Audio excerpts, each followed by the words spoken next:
নমস্কাৰ শ্ৰদ্ধাৰ শিক্ষাগুৰুসকল, আশা কৰোঁ আপোনালোকে ভালে আছে। আজি আমি এই ভিডিঅ'টোৰ জৰিয়তে NIOS অৰ্থাৎ অলপ কেইদিন আগতে অপেন মোডত যিসকলে DLED কোৰ্চটো কমপ্লিট কৰিছিল, এইসকল কেণ্ডিডেটৰ কাৰণে এটি বেয়া খবৰ আহিছিল আৰু বৰ্তমান তেওঁলোকৰ মুখত এটি হাঁহি খোৰাক আহিছে। তেওঁলোকৰ আশালৈ আহিছে ৰেঙনি। গতিকে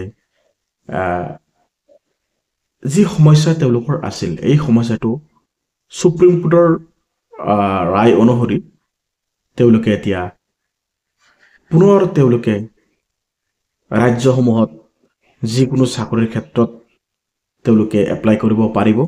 তেওঁলোকৰ চাৰ্টিফিকেটখন ভেলিড কৰা হৈছে আৰু সত্যমেৱ জয়তে, সত্যৰ সদায় জয়।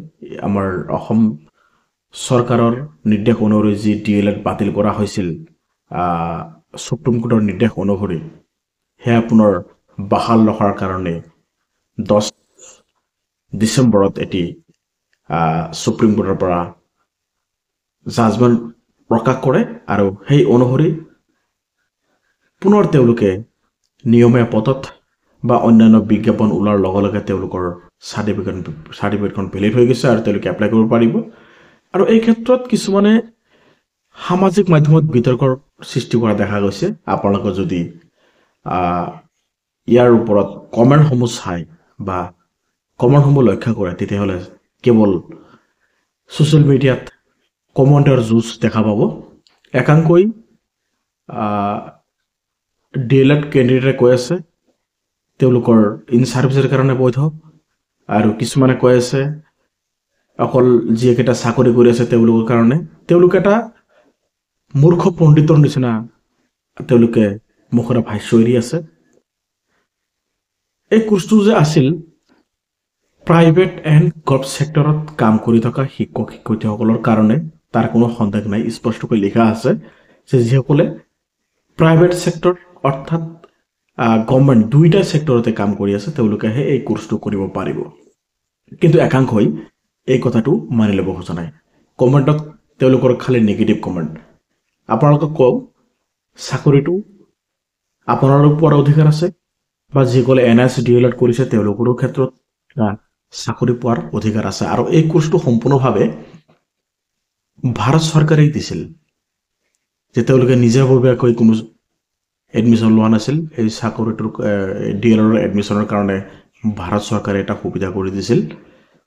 আৰু এই সুবিধাটো যেতিয়া বিতৰণ কৰিছিল, প্ৰভাইড কৰিছিল, তেতিয়া এনেকুৱা কমেণ্ট কিন্তু দেখা পোৱা নাছিলোঁ।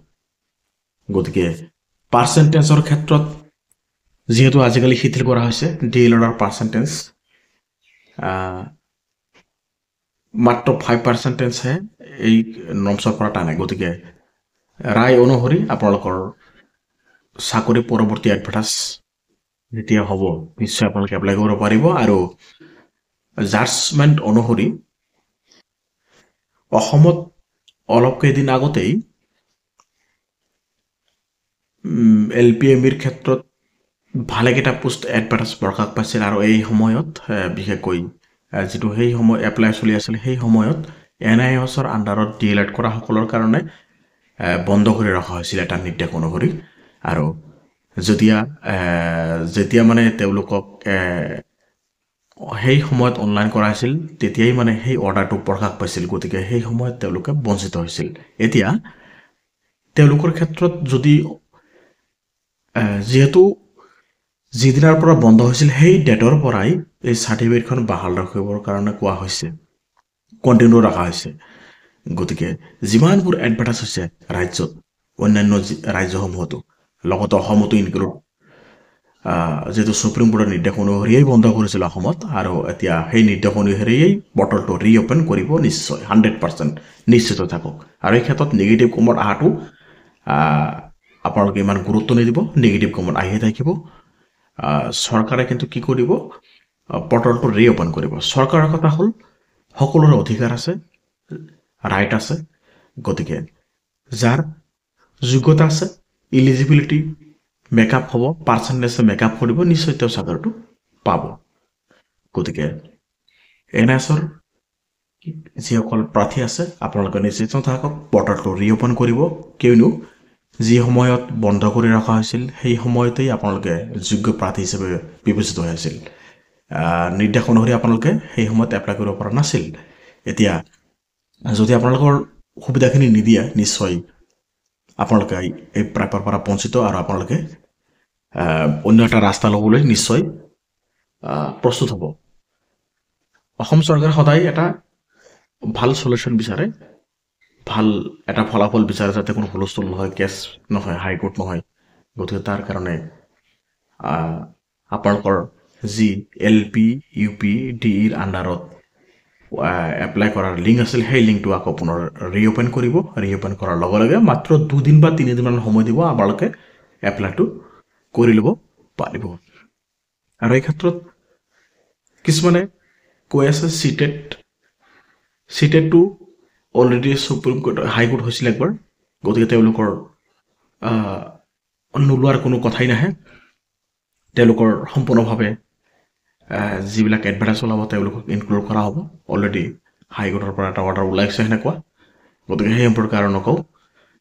কিছুমানে নিগেটিভ কৰ্ম কৰিব পাৰে, গতিকে তাৰ প্ৰতি আপোনালোকে গুৰুত্ব নিদিব। গতিকে খুব সম্ভৱ শুক্ৰবাৰ 13 তাৰিখ মানত এটি ভাল অৰ্ডাৰখন ওলোৱাৰ মানে পূৰ্ণ সম্ভাৱনা আছে। যদি শুক্ৰবাৰে নোলায় কিন্তু অতি কম সময়ৰ ভিতৰত আপোনালোকে পাব। কিন্তু আমি ডাউট কৰা অনুসৰি শুক্ৰবাৰৰ ওলাব লাগে। গতিকে এনেকুৱা ইনফৰ্মেশ্যন আমি আপোনালোকক দি থাকিম। আমাৰ চেনেলটো ছাবস্ক্ৰাইব কৰিবলৈ নাপাহৰিব। ধন্যবাদ।